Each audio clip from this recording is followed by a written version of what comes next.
a little in depth of what happened. At the drift event, my turn indicator relay went ahead and shorted itself out and then melted the wires. The reason behind it is I have no clue. It was a extended life relay from AutoZone, and something happened and it decided to short itself out, so I went ahead and deleted all that. Now I am going to wire loom all this because for some reason when I first got the car running, I was too excited to wire loom any of this. So I'm going to go ahead, clean it up, wire loom it, and I'm actually going to try to take this ECU and tuck it up in the dash somewhere so no one has to hit it on their feet. So we're going to have to see how that turns out, and then we'll see. So I loomed up to the switch panel. Right now I went ahead and I just painted the dash bar black, and then I took off these brackets right there and right there.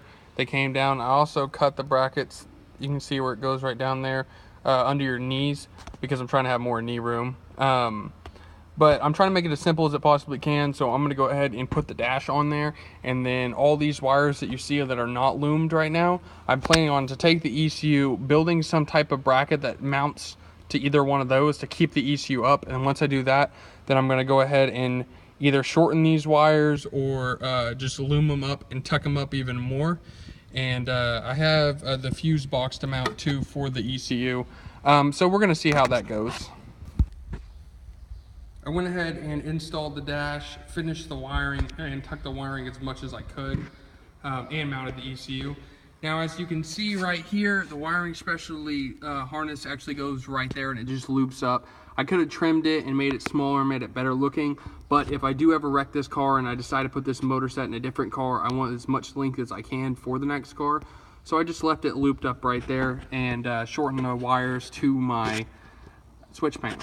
Now if you come down here further, I don't know why, but I did not cut that zip tie for some reason. But the fuse box for the wiring specialty harness is mounted, and the ECU is mounted as well.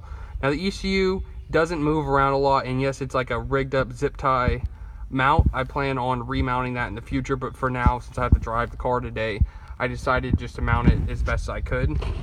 And then right there you see the connector for the ultra gauge, and all that is actually tucked now, which makes it really nice for, let me get in there, for when a passenger sits in here, because used to I had the fuse box and the ECU mounted right here, so you just start hitting it. Now, I mean, you can hit this, but it's not that big of a deal because it has a cover on there. And other than that, everything looks really nice. So turn on my fuel pump, my gauge, my fans, and once I turn ignition on, turns on all those.